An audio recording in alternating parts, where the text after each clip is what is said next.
Good morning, pure structure traders. Today is September 17, 2021. Today we'll be going over S&P 500, gold, and also oil.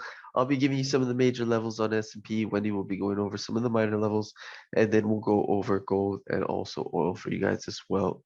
So with that said, again, if you guys do like these videos, please go ahead and smash that like button.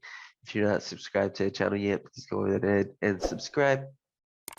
Um, and again, I will be going over the major levels. So let's go ahead and get started here. For S&P 500, I do got a level that if we get above 44.65.25, we may look the bulls may try to push it back into 44.72, and then maybe as high as 77.25. But again, if we don't break those 72s, 77s, that's where you'll see a lot of the bears try to push this back down.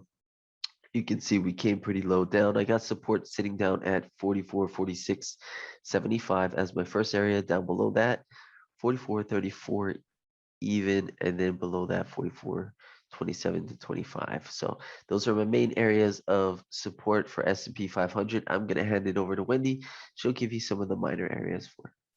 Hello. Yep, my levels are pretty darn close to yours today, buddy. But if you can see on David's chart, what do you see up there? That is one juicy, delicious double top. Not the perfect, no, I shouldn't say perfect. This is actually the better kind, where the second leg is shorter than the first leg. So even though we're above a couple of supports, doesn't mean we're bullish. That double top right there is the juicy kind, where it can just really make this thing drop. So we'll have to watch out for that level around 67 and see how it behaves. But we could be bullish. I mean, it could pass through all this area since we're above a couple supports. So just keep in mind, we're up there at a double top area. Okay, so starting at support there around the 47 area, let's look for our peaks for the bounce up into 67 and beyond maybe. First peak is around the 53 area. 53 is good. You know why? It's the neck of that double top. So it used it for support to carry it on up. Second peak hasn't been touched yet, 56, and it might not get touched. It might just want to drop and go all the way down to David's next level of support. We'll have to wait and see. But so far, we're looking good for the carry on up to the 67 area at least. And maybe that's where it wants to drop, but we'll have to wait and see. So far, we are micro trending bullish up into a resistance area. I hope that makes sense. We're not bullish yet. So we're just going to have to watch our levels and see how they behave. All right, sweetie, that's what I have for S&P. Let's go and see what you got for oil and gold. Good job. Good job.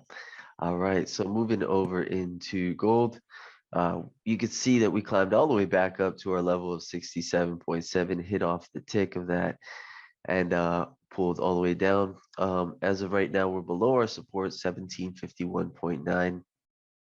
And I do think we end up, if we stay below this area, we may end up slipping back down to our next level, 1745.7. So keep an eye out for that, as we are pretty bearish as of right now. And if we don't hold above 51.9, we won't necessarily see the market try to climb back up. So we'll probably see it slip down to 45.7, and then from there see what happens.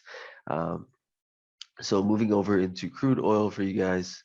Crude oil, we went all the way up into those 72.91s. Knew that's where we were going to find that resistance, and then broke below a support 72.33 and came all the way down to the next support 71.65. I do think this is where we may end up bouncing to find the support, but if we do get below this area, we may pull down to our next level, 71.14. So we'll keep an eye out for this, but right now this is where the area of support is, so we'll see if we get a nice bounce for a continuation. All right guys, but with that said, let's go ahead and prepare for the open.